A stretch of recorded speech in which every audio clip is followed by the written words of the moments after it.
I'd like to welcome you to this meeting of AF3. I'm David Thornywell and I'm the chairman. For the benefit of those watching on YouTube channel, members of the committee are present in the chamber and these members will be voting on the proposals this evening. Other members of the council are also in attendance and or participating via MS Teams, and they can take part in any discussions, ask questions, but they cannot vote. You have to be present in the chamber. And I'd also draw attention to item 1, which sets out the guidance on how meetings will be conducted, including the ground rules. And also I draw attention to the rules for public speaking in respect of the planning application and committee procedure rules of the council's constitution, which apply to this planning meeting. I'll have a bit more to say on that when I get there. However, before we start the formal business, we will confirm attendance of voting by members of doing a roll call, please. Thank you, Chair. When I call your name, please, can you confirm that you are present? Councillor Thornywell? Present. Councillor Bell? Present. Councillor Benderson? Present. We have received apologies from Councillor Bishop. Councillor Cannon? Present. We have received apologies from Councillor Chapman. Councillor Doughton? Present. Councillor Davies? Present. We have received apologies from Councillor Hammond. Councillor Hickmott? Present. Councillor Kears? Present. I can see Councillor McDermott is online. Yeah, that's correct. We have received apologies from Councillor Oakley and I can see she's online. Good evening. Yes, thank you. Thank you. Councillor Williams? Present. I can confirm we have 9 voting members present.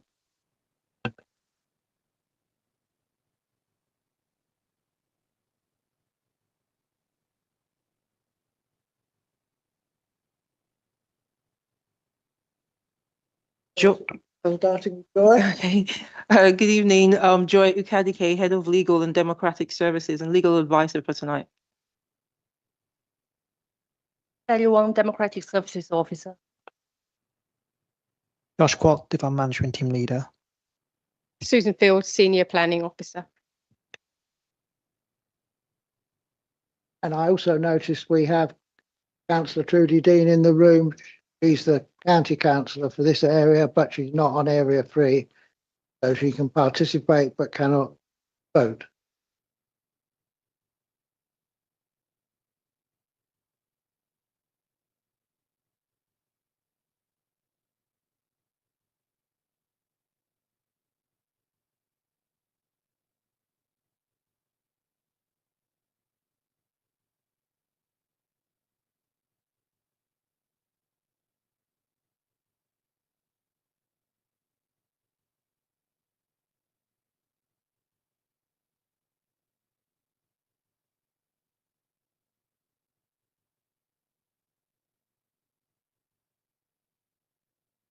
For this application, I hope you could hear now. Go back to that. So speakers are limited to 3 minutes the application, and I won't allow any more than that. And after that, public are not able to participate in any discussions of the application. And I remind speakers that your face and voice may appear on the live stream and archive recording of the meeting, and your names will be recorded in the minutes.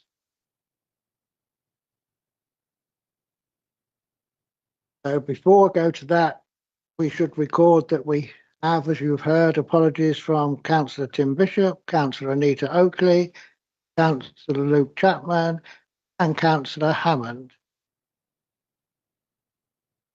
Item number 3, are there any declarations of interest?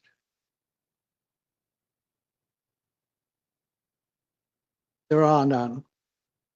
Item number 4, the minutes. The minutes of the last meeting was held on the 10th of April 2025. Can you please confirm that I may sign those as a correct record? Agreed. Thank you very much. Sign those later. I would also draw your attention to the glossary and supplementary matters as set out in the agenda, which has been published to assist the meeting. So I will now go on to dealing with the one application which is before us, which is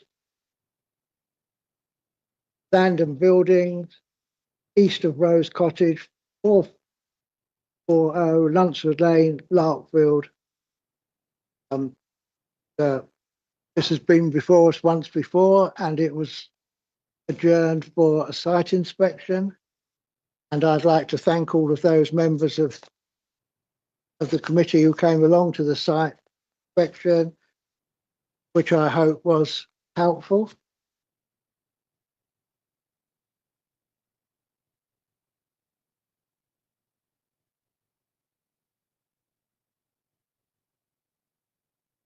So I think we'll now introduce the public speakers. What a little bit. You want to go first? Yes, do then. Thank you, Chair. This application seeks planning permission for the demolition of the existing building, erection of a replacement building comprising a mixed-use office and workshop space, class EG, together with a detached garage to the rear.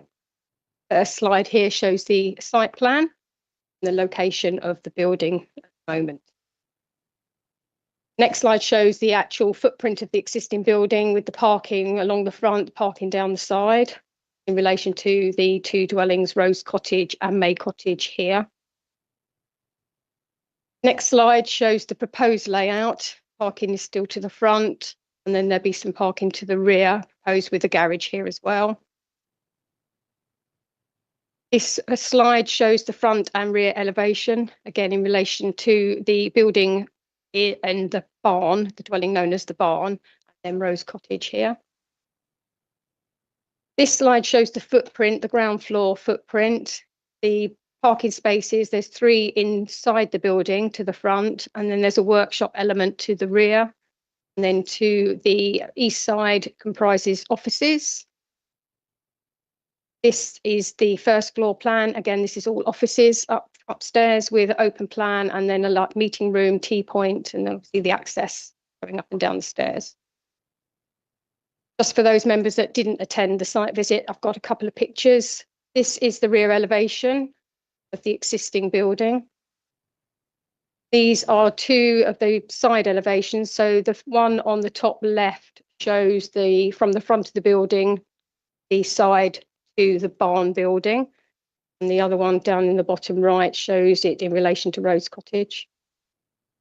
The next slide is just taken from the access looking down the shared driveway onto Lunsford Road, which is down there. And then I've just got a couple of comparisons. So this is the existing layout on the left with the proposed layout on the right.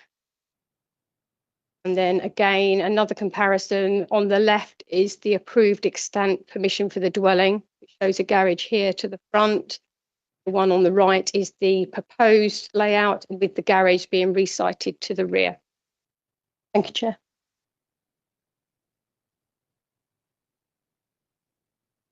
Turn to the public. The first person I've got down is Maria Conyers. If you'd like to come forward, you've been before, but if you'd like to sit there, press the button and you've got 3 minutes.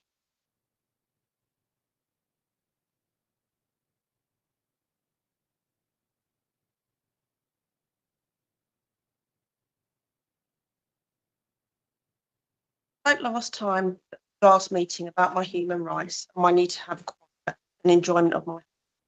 Due to some very traumatic scenes and incidents as a senior paramedic, incident officer, I have adverse mental health reactions to loud noises.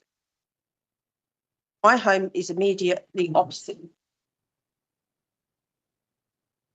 Okay, could you allow that? Thank you. My home is immediately opposite the site, about 100 metres away. Since ownership, New Park have undertaken all of the following activities. Use the site as a waste disposal, throwing waste from site into skips until they're full. and then replacing them? Who is going to manage the enforcement of the materials that they use and dispose of on site? Who will monitor if hazardous materials are used in this quiet residential rural country lane? Who will control the noise, collecting the waste, and all the possibility of contamination and efficient effect on wildlife being next to the country park, reaching the wildlife? The noise from across the road is disturbing, and to me, and stopping my quiet enjoyment of my home. Would like to draw your attention back to the human rights piece. Vans and lorries visit the site during all times, driving up and down the driveways because the lane and their access is too narrow, making noises loading and unloading and adding pollution and dust. It is unbearable at any time, but who is going to enforce what hours of the day and night they're going to do this? The applicant has already shown a disregard for regulation by continuing these activities in and out of normal working hours, even though they do not have permission to do so. They have a large container sited on the drive, which they say is for staff welfare, but there is not supposed to be any staff there. I am filled with so much anxiety when I hear them sometimes using the machinery and tools. It is so loud I can hear it from my doors and with my windows closed. I cannot imagine how I'd cope with this if planning permission was granted. I have so much empathy for those neighbours. I'm 100 metres away that are right on the doorstep, 1.5 metres away, that live there. For those neighbours, I feel even more sorry than myself. It's just ridiculous. The noise from across the road is disturbing and upsetting for everyone, and I'm sure it will ruin all enjoyment of all the people that live there. I don't believe I'm asking for too much. Purely, it's a residential site and it's not suitable for any industrial dwelling. Completely out of character, and for an industrial build, it's just, I'm not even sure what's going on. I've no faith in the enforcement office, as I reported the container present and it's still not been removed. And I'd just like to apologise for you being here, because obviously this application is of false content. Thanks. We now have Dixie Hart, who's speaking on behalf of David Carslaw.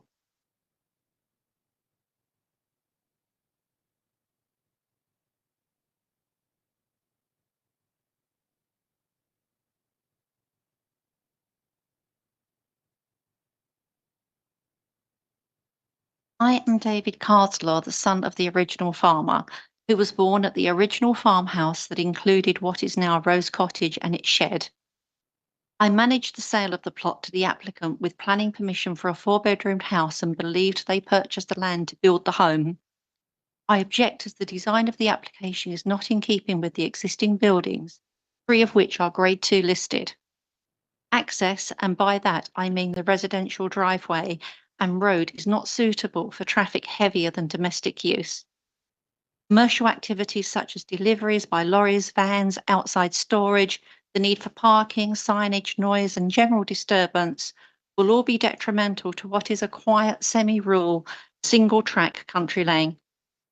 Overlooking Rose Cottage, I do not see why the planning officer believes it is okay because the view is from a rest breakout area room. It's simply overlooked. The fact that it is 0.5 metre lower than the planning for the house is irrelevant when you consider the immense downside of Class E and industrial and office use. It is still higher than the existing shed. There were not over 90 objections to the house. The proposal must have regard to impacts on residential amenity, create safe places, promoting health and well-being with a high standard of amenity for existing and future users. So let's consider this. If a child plays in their own front garden at either Rose Cottage or May Cottage, they're playing alongside without a barrier to the entrance and exit to an industrial and office complex, their own home. Noise, dust, grit, out of hours working, that does happen right now, are hardly promoting the health and well-being required by the policies. The officer's response to this is that they will be restricted to Class E. Isn't that a reason to refuse? It seems whenever planning is comparing the proposal, for example, various measurements, it switches between comparing it against the house we achieved planning from and the existing shed with and then without existing use, depending on what impression they want to make. The fact that the applicant started operating over a year ago has given us a flavour of what life might be like if permission were granted, and it would not be acceptable on the grounds of amenity alone. It also demonstrates the applicant has no respect for conditions, and this will move from a planning budget issue to a planning enforcement budget issue. My brother, who lives in May Cottage, has already had to complain regarding vans unloading and reloading at 2 a.m. in the morning, noise and disturbance. Concerns regarding fire risks were addressed by saying they will not be different as the shed is existing use. But I thought the planners now agree with us that use is not existing. I genuinely thought obtaining planning permission for a home to replace the shed was the best and most suitable use for my previous home when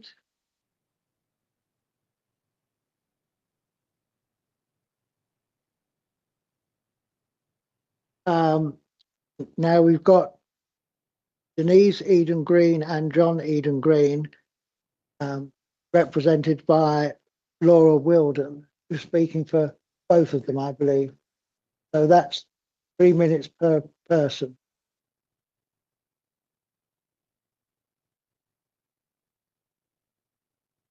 I'll start with Denise's. Following the last meeting in March, I was further reminded of the additional uses that the old shed, that is the subject of this planning application, has been put to over the last 34 years I've lived nearby. Before most of the barns were converted to homes, the barn I now live in was used as a party barn by the owner and his family with a home bar and associated facilities. After I and my family took up residence, the shed that is the subject of this planning application became the new party barn. This was in the early 1990s, and apart from big family parties, I recall attending one particular event with catering in the mid-1990s for family, friends and neighbours, where the entertainment was provided by a Kentish singing group called the Smarden Cider Sippers. The audience was around 60 to 80 people. At that time, kitchen and toilet facilities were available in the shed. The family often used to host events for the Women's Institute, the local Garden Society and the West Malling Horse Society. A few years later, Rose Cottage was built on the site of a hut attached to the old shed, and then additional domestic accommodation was constructed informally within the walls of the central part of the shed, with no external evidence of its presence. This would have been in the early 2000s. It included a fitted kitchen, bathroom and living sleeping accommodation. This additional accommodation was accessed via Rose Cottage and used continuously by visitors and immediate family. This informal internal development was partly or wholly demolished so the shed could be divided from Rose Cottage and the site prepared for application, the demolition of the barn building and erection of the 4-bed house. This largely domestic use of a significant proportion of the old shed over the past 20 to 30 years surely reinforces the precedent that the building as a whole has undergone a gradual conversion from the storage of farm equipment some 40 or more years ago to predominantly family domestic use by the early 2000s, consistent with the Great Lunsford farmstead as a whole. I move on. John. I am pleased to note that the planning officer now agrees that there is no proof of previous historical commercial use of the site, paragraph 1.5 of the report dated 5th of June. Since historical use for industrial commercial purposes has not been established, I argue that there is no established use classification on which this application can be made, and it certainly cannot be considered a minor planning application. Unless and until the applicant can prove historical use, the application should go no further. Precedent shows that 1990 a pattern was established to convert the Great Lunsford farmstead from agricultural to residential use. Originally, this created 4 new dwellings by converting 3 farm buildings. Since then, there have been an additional 2 dwellings created, namely Rose and May cottages. Paragraph 3.63 states that these additions and conversions have altered the overall setting, which do not reflect the original pattern. I would argue that they do just the opposite and reinforce this pattern of conversion from agricultural to residential. There remains just one of the original farm buildings which is the subject of this application. The existing approval for the site for a residential dwelling for a family of, say, 5 people, bringing a maximum of 2 or 3 vehicles to the site, further confirms this established pattern and completes the conversion of the farmstead buildings from agricultural to residential use. The current application under consideration proposes an entirely different use to Class E. It is wholly out of character with the rest of the site as well as the established precedent. My second point relates to paragraph 3.67, specifically to the question asked of the Conservation Officer, do you think the use would have any impact on the listed buildings? The response is detailed in paragraph 3.71, which states that the proposed use is in line with the existing and historical use. However, it has now been stated that historic use cannot be established and any existing commercial use may be illegal. Therefore, this statement from the Conservation Officer must be ignored, together with the Planning Officer's summary of this in paragraph 3.72. Thank you.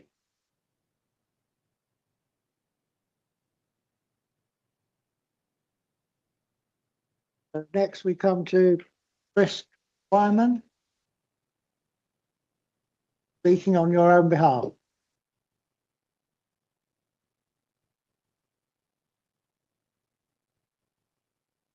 I have either lived at Leybourne Lakes or regularly visited for many years, using the north end of Lunsford Lane to access the lakes to walk my dog with my partner who lives in Lunsford Lane. This development is outside of any established urban settlement, thus in the countryside in planning policy terms. 3 neighbouring properties are Grade 2 listed, dating back to the 1600s. The application fails to consider these facts and does not include the required heritage statement. The application states it is in keeping with light industrial businesses and will simply replace an existing workshop and office. Following a year of objections with irrefutable proof provided, the planning officer has now revised their report to agree it does not have existing use. I would therefore expect this application to be refused as it is now accepted it is residential.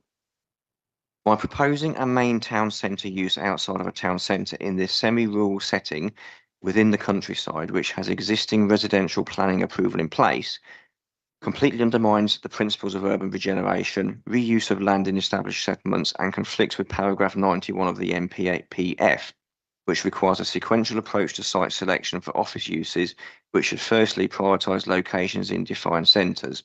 There is no evidence of a sequential approach or settlement test for commercial use in this instance. TNBC's core strategy policy CP14 recognises that development required for the limited expansion of an existing authorised employment use in the countryside may be permitted.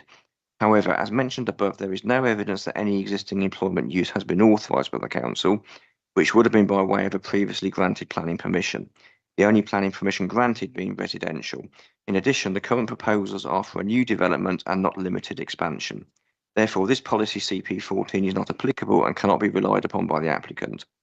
The current approved residential planning permission fully aligns with the government's policy that sites such as these should be released and reutilised for residential housing development, something the planning officer's report fails to consider and direct. The neighbouring properties should not be subjected to such disturbance, particularly the noise and additional use of vehicles and machinery that even now without planning permission is harming residents' amenity and quiet enjoyment of their properties. In conclusion, this is not an area to build an out-of-character industrial unit. It is in a semi-rural area with a shared narrow residential driveway without an adequate turning circle in a single car width country lane. The build style in the applicant's own statement is described as in keeping with light industrial businesses, not the neighbouring Grade 2 listed homes. Worryingly, the plan is further felt to cater for future development, in particular expanding into the field behind this area, which acts as a local strategic gap.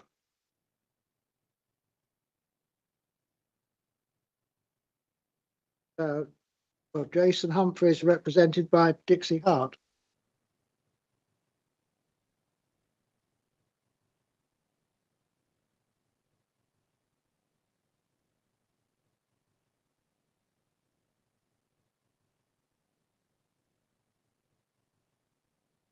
Thank you.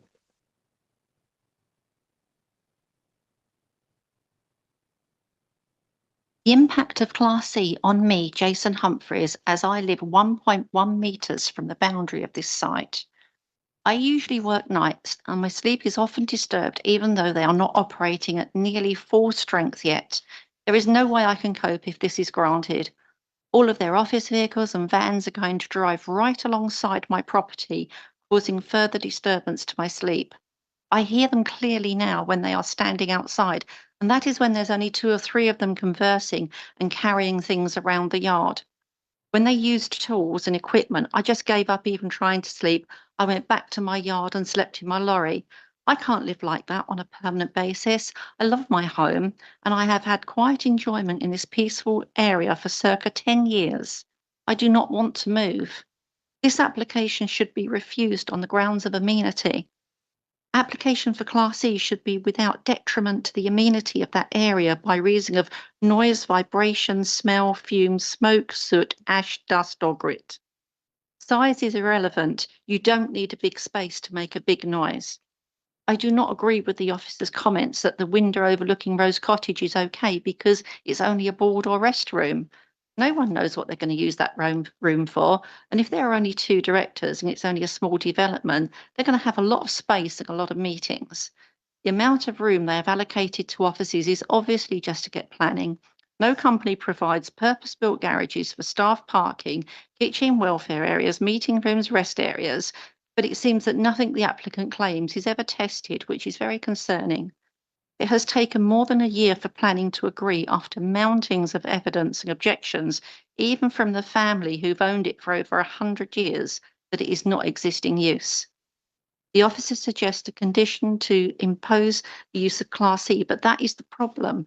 Class E is very wide, including retail, restaurants and cafes, amongst others. The report states the applicant will not engage in manufacturing activities. So what are they doing when all their power tools and saws are screeching? They're making things. They are making unbearable noise and creating dust and grit that suggest activities over and above that stated already. The officer has not sufficiently answered the comments raised by many objectors about there being no need for a further industrial unit in an area where there are numerous empty and new units locally and housing is a critical government target. Please do not pass this. Thank you. We now go on to Chris Green.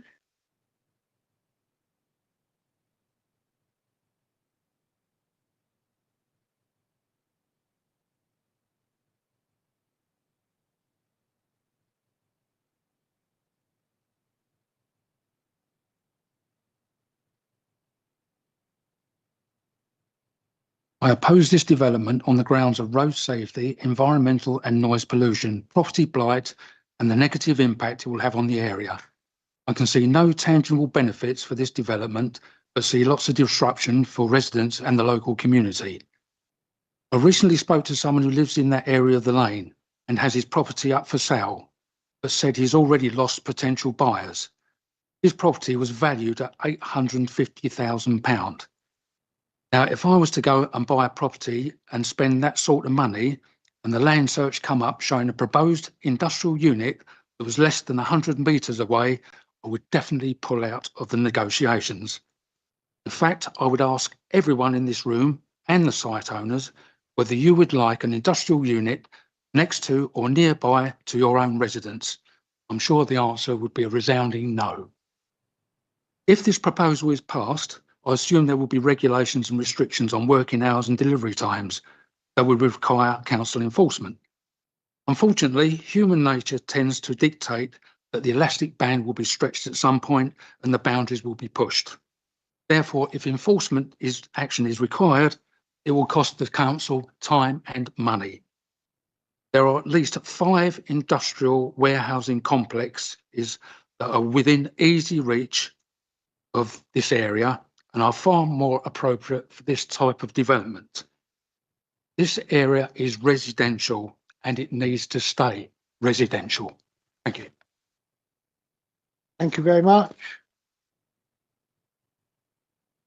We now have Chris Ingram talking on behalf of Teresa Allingham.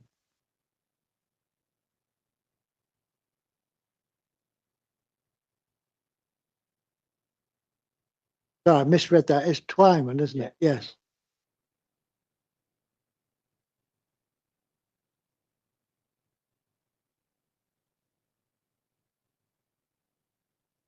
Highways. This heading cannot be responded to in 3 minutes, so a summary follows even though more objections exist. Given KCC originally stated they had no objection due to the use being existing and that has now been disproved. It stands to reason that they should now object, but it is disappointing, despite requests from the committee and Councillor Trudy Dean, they failed to attend the recent meeting. KCC even forgot to include this lane when changing speed limits in Larkfield to 20 miles per hour. Therefore, Lunsford Lane North remains at 60 miles per hour, and that is as unacceptable as this proposal.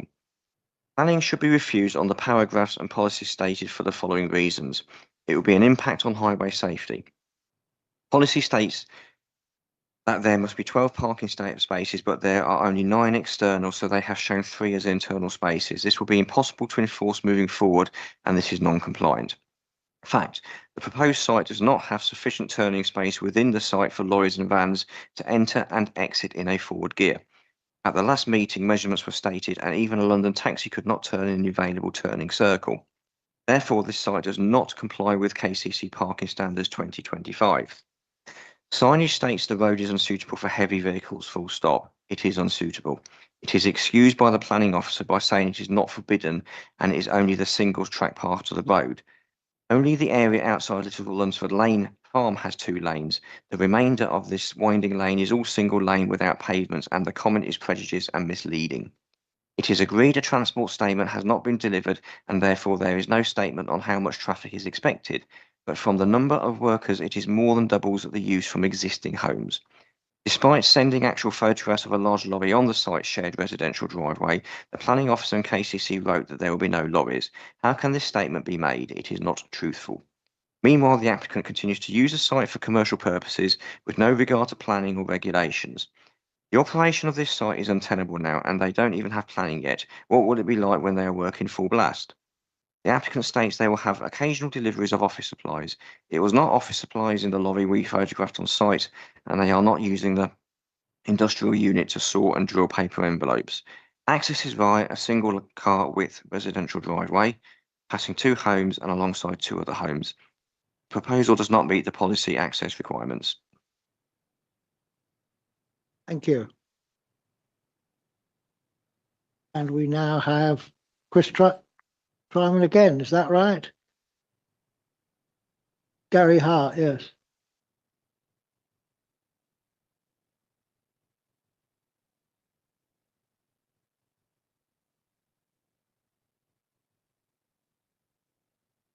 The government's message is clear. Agricultural builds should be used for housing. TNBC's own policy and the government say it should be protecting character and amenities on highways, and this proposal is not. The character and appearance fails to reflect local design policies and government guidance. Therefore, policy states this should be refused.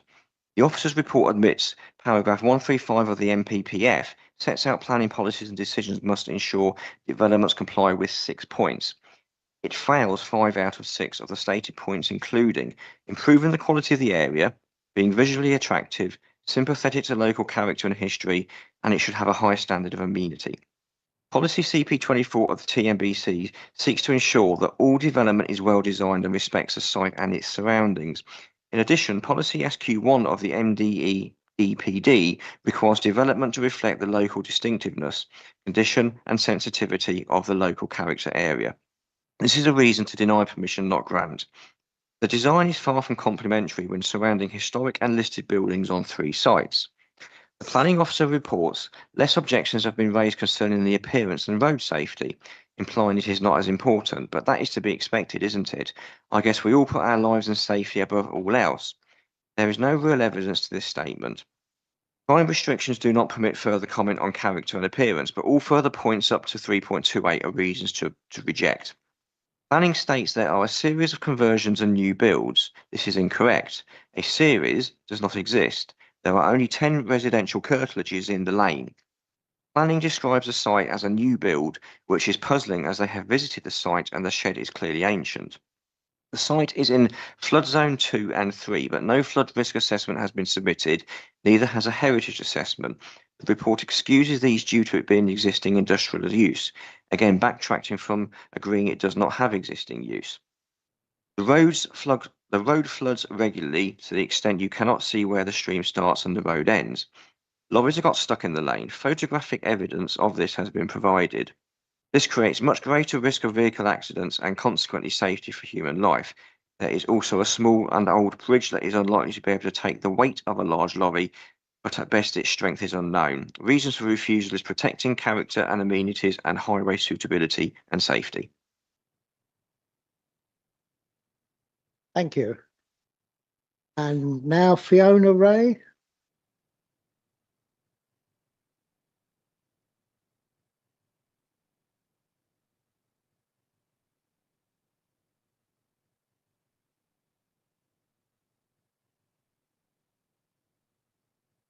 My late husband was a self-employed builder, and we bought our house on Lunsford Lane, not only to provide a home and a safe, peaceful location for our family, but because the land and existing outbuilding provided space for his truck and storage for his tools.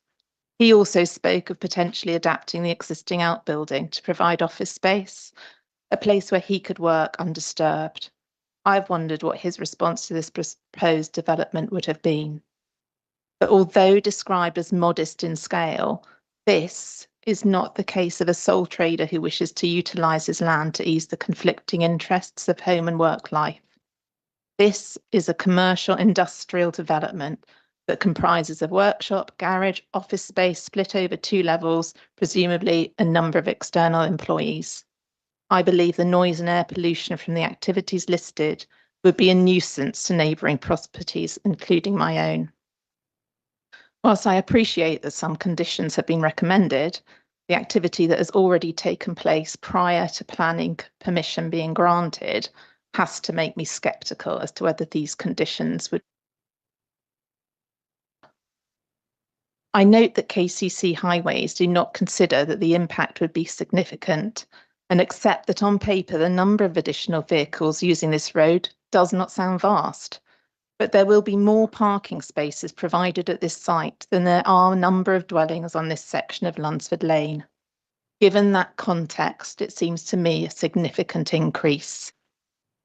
There was mention that the unsuitability of the road for large vehicles arguably only applied to the single-storey element of the lane.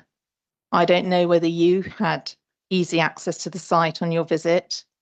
Occasionally, the wider section of the road near the junction with Leybourne Way is clear. However, most of the time, numerous vehicles are parked there, effectively making the road single track from a long way before the access to the site. On a typical day, pedestrians and cyclists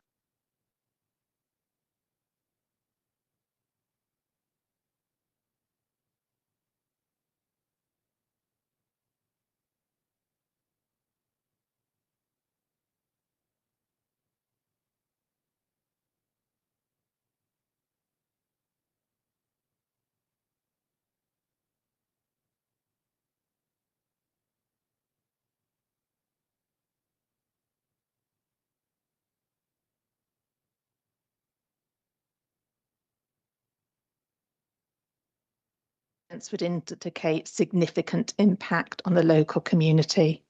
I'd argue just one. The ripple effect in the context of road traffic collisions refers to the far-reaching, long-lasting consequences of a single crash, affecting not only the immediate victims, but also their families, friends, and the wider community. That's it, I'm afraid.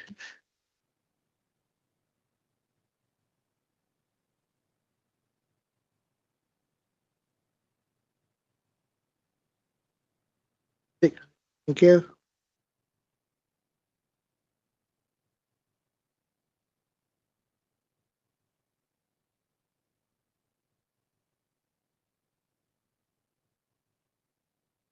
To save the committee's time, the objectors have responded to different sections of the officer's report where they can. However, we do agree with each other's comments and that the report is inconsistent and information has been used in conflicting versions to support granting permission. Due to overwhelming evidence, planning now agree there is no existing use. Therefore, this building was ancillary to Rose Cottage. Despite agreeing this, the officer backtracks in places, causing confusion, and at one point the officer's opinion is that it has been used as a commercial workshop, albeit on an ad hoc basis. Throughout the report, the comparison changes from non-existing to existing to extant permission for a house to ad hoc commercial use and ancillary to residential. It changes to suit planning's desire to grant permission, and at best it could be put to an end to the endless work involved in dealing with so many objections and their own costs.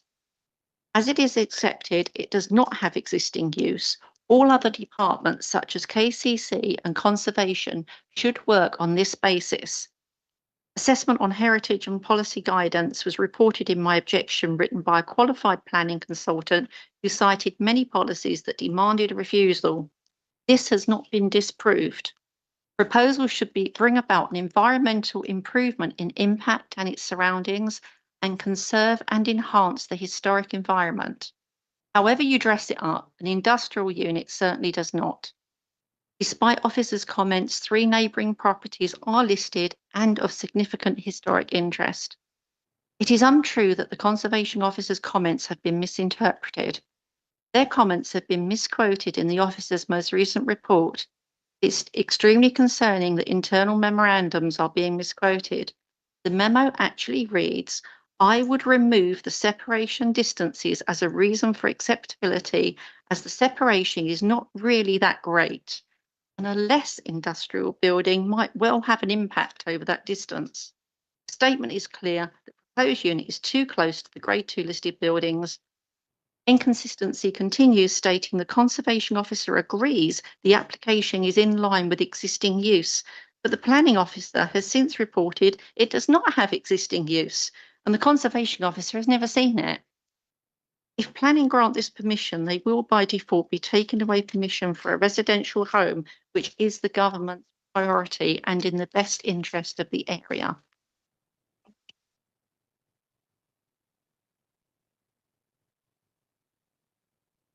Could I ask Pete Hadley, the agent for the applicant, to come forward, please?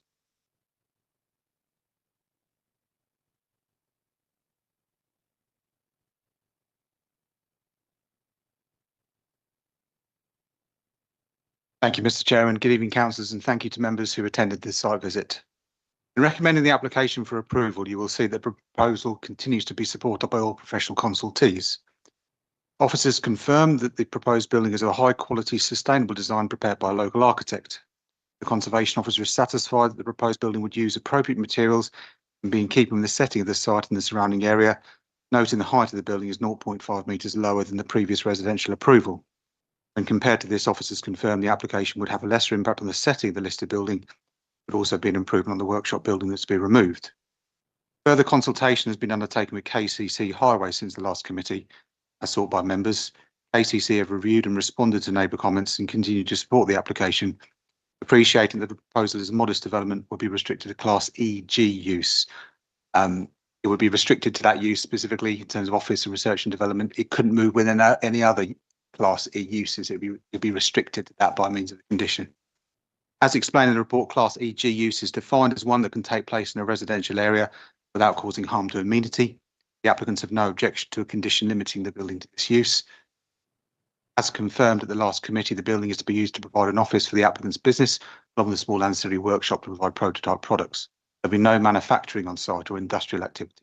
No heavy goods vehicles will need to come to site, and the use is therefore Class EG. Proposed building would neither overlook or be overbearing to neighbouring properties, and the application is also deemed to be acceptable from an ecological perspective. In terms of concerns regarding noise and disturbance, these have also been considered by officers, including the Environmental Health Officer, who supports the case for permission to be granted subject to planning conditions. The building would not be in use during unsociable hours or at the weekend, and this can be conditioned. Your officers confirm that the application complies with the NPPF, Tunbridge Core Strategy and the DPD. I would again therefore ask you to support the recommendation before you to grant planning permission. Thank you. Thank you.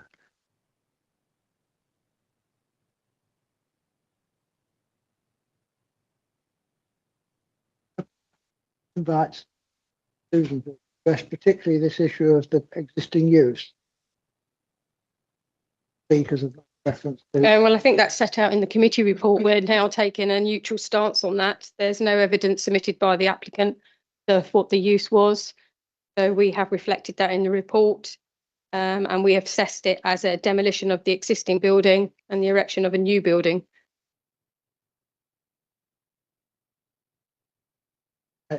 Perhaps I would comment on the we did ask at the last meeting whether a representative of highways could attend the site inspection.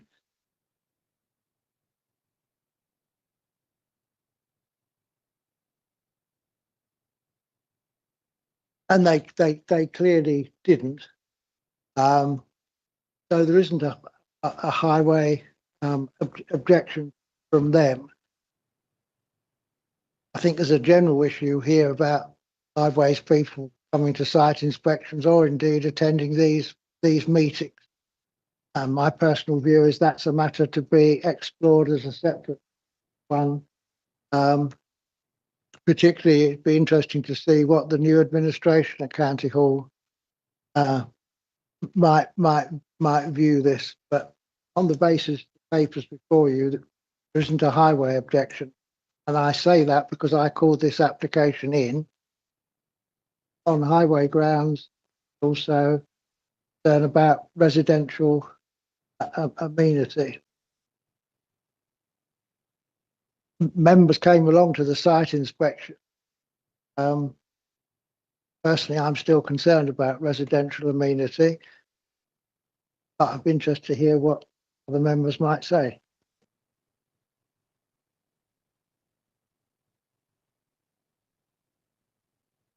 Sorry, can I just make two comments quickly? It's obviously not an industrial unit. It's an office building with a workshop. The reference to an industrial building is not correct. A little bit misleading, and it's not a retrospective application. So despite some comments of what the activities have been undertaken at the moment, it isn't a retrospective application. Rob. Thank you, Chair. Can I just ask whether there's any restriction on working hours in the recommendation? Thank you.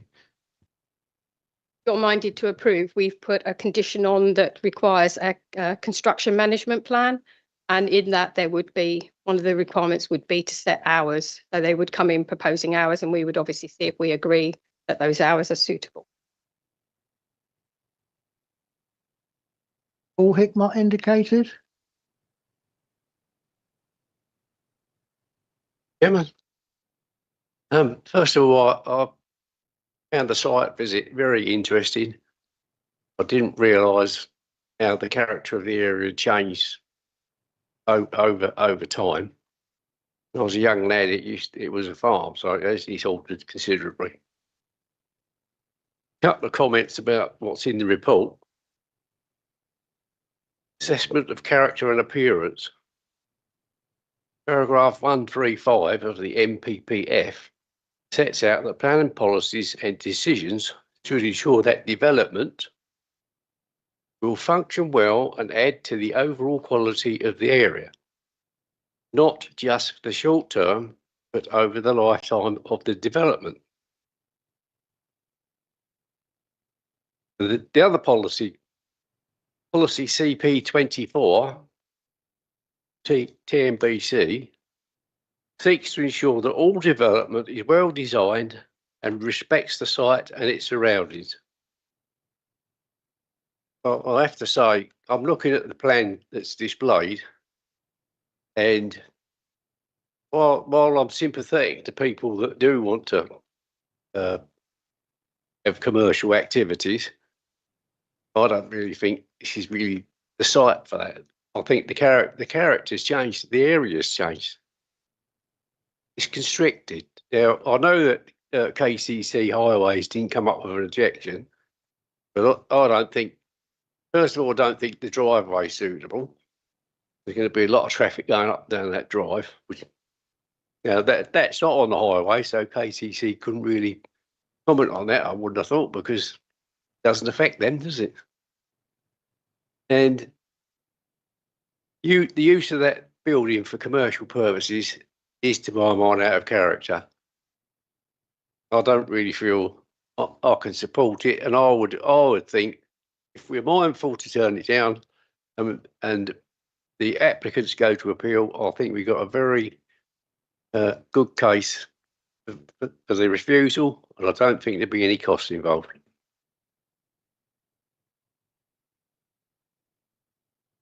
Well, I mean, my view is that I've considered this report and the site inspection. As I've indicated, I don't think there's a highway ground of refusal.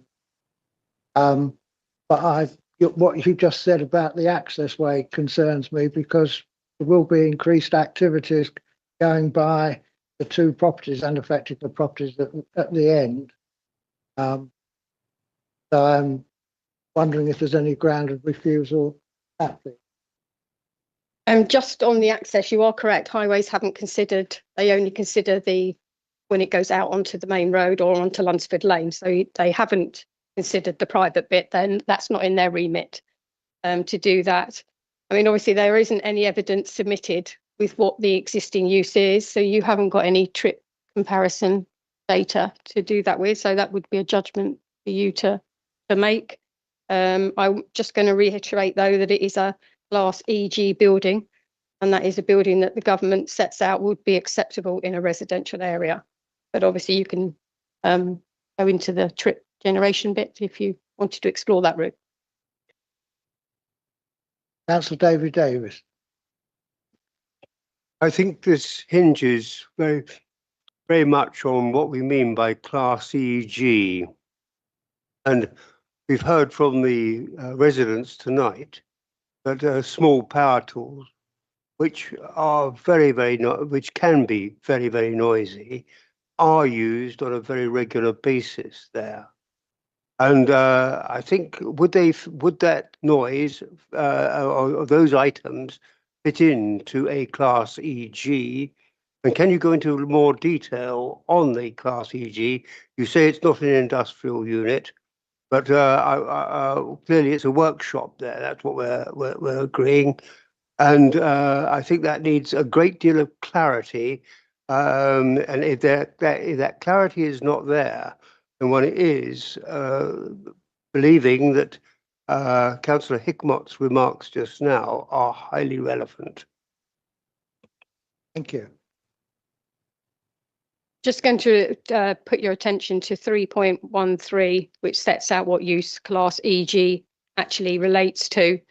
It says that it can be carried out in a residential area without causing detriment to the amenity of the area. It allows for offices to carry out any operation or administrative functions, the research and development of products or processes, and any industrial process. But it does then have a caveat that says being a use which can be carried out in a residential area without detriment to the amenity of that area by reason of noise, vibration, smell, fumes, smoke, soot and ash, dust or grit. So the activities that would be undertaken in that building shouldn't create noise, vibration, smell, fumes, smoke, soot, ash, dust or grit. Thank you. Roger Dalton. I do have real concerns about traffic from Lunsford Lane, especially past those two dwellings there. I'm not convinced of the traffic movement as been presented, unless you can change my mind. I will not be supporting this application on those traffic grounds. Thank you. Thank you. And just reiterate what I said, obviously that's a judgment for you to take on that. I haven't got any evidence from the applicants as to what the existing traffic was. It's got parking for 12 vehicles, so that's a judgment for you members to take tonight. So the B12 vehicles and vehicles visiting the premises, so forth.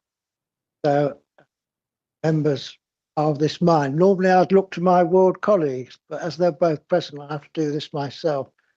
I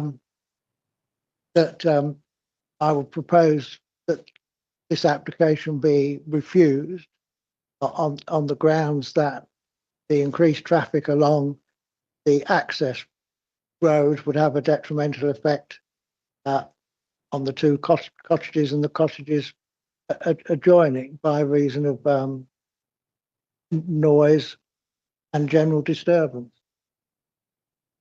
That no doubt the officers could put that in better wording.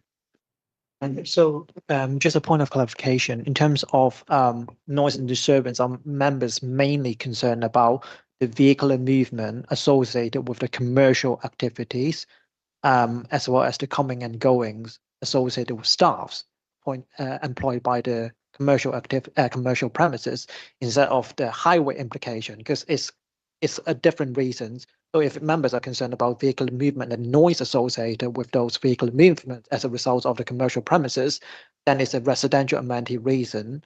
Whereas if you're minded to refuse it on highways ground, then you would have to consider the highway impact alongside advice given to you by KCC as your advisor on this particular matter. Thank you. As my proposal is certainly not to refuse it on general highway grounds relating to Lunsford Lane. I'm just concentrating on use your phrase residential amenity, those two dwellings and the vehicles going down to this building and delivery vehicles and so forth having a detrimental effect. Is that a ground we can word out, please?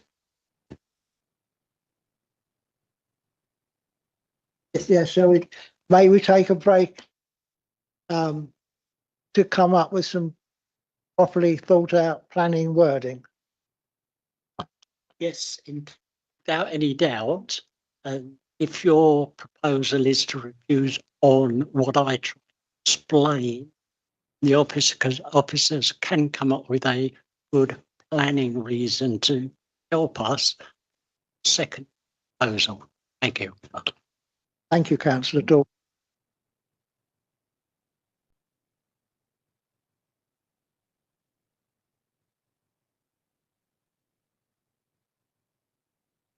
Wants to use the facilities they can.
Right, I'm going to resume, and I'd ask Josh to read out the proposal. Actually, Well, I'm going to read it out.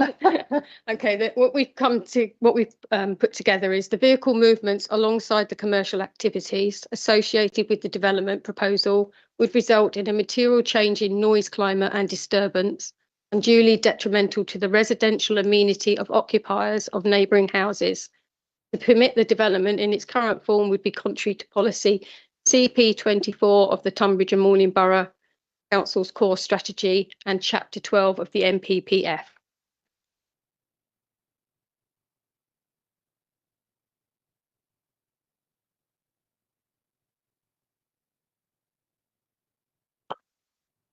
Chair, just a point of clarification. In terms of the reasons, I can confirm it's a reason that can be substantiated. I would second that. Thank you. Davis? I've had a chance to read the Class E G, which I read this afternoon, and it specifically says small adaptations to furniture and equipment, brackets, site equipment such as saws. I particularly mentioned that. I have a saw bench. It's run with a 1.2 kilowatt power tool in it, and it is very noisy. I had to wear full protective equipment and all the rest. My neighbour has a similar thing. I can hear it from 30 yards away. We only open up with those once a month, but on a daily basis, or I think it would be unacceptable in a very, very tightly confined community. We saw the distances between the buildings, and it is clearly a residential with one such place. If they were soldering electrical equipment and that sort of thing, perfectly all right. But regrettably, I think that Class E is not tight enough for this situation.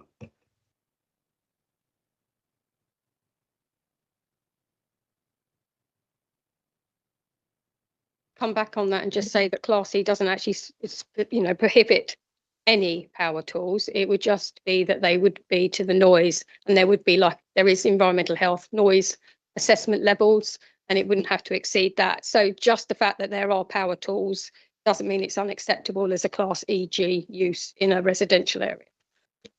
Jodie Dean?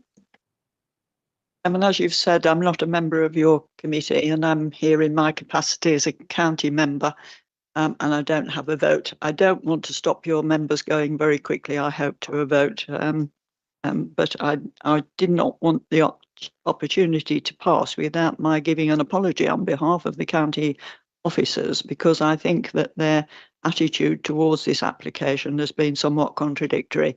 I say that because I was responsible as a county member for the erection of the sign, which says that this lane is not suitable for HGVs.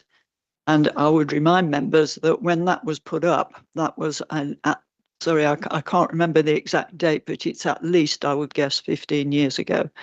The Panettone site was not in operation then. We were looking at a highly automated site of production of paper, and also the country park was a lot less used than it currently is, and the entrance, which members will have seen when they went to the site meeting, is very close to this area, is very close to your highly popular cafe, which has only opened for the last few years.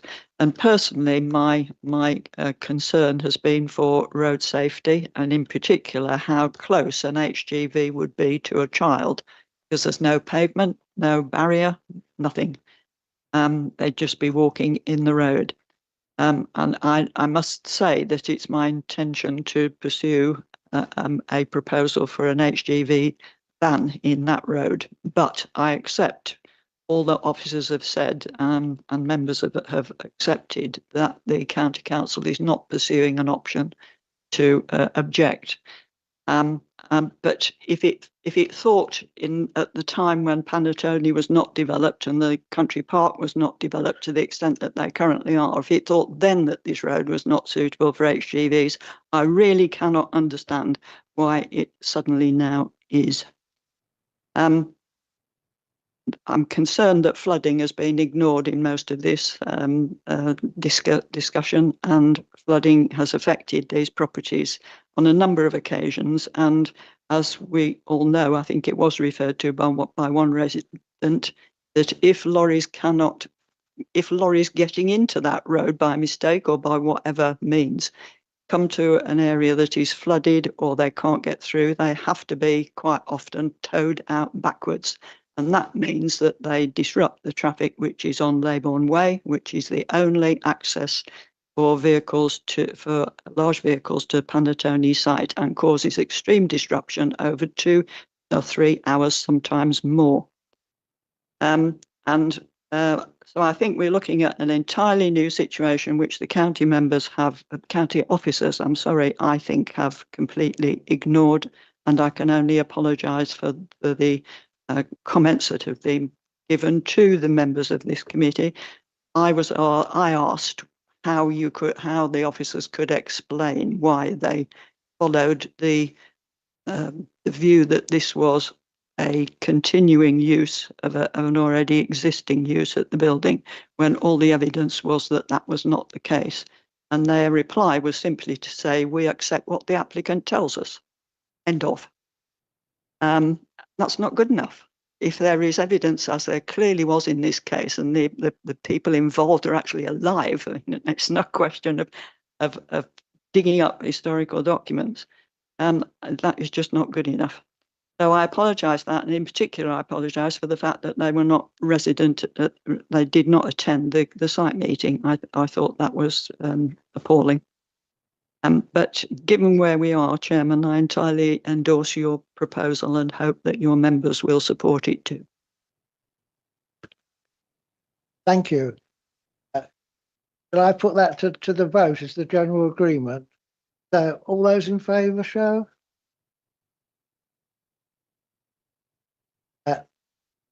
Those against?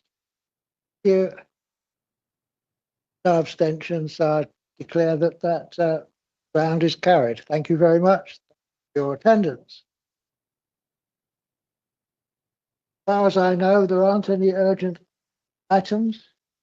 There aren't any appeals to report to this committee.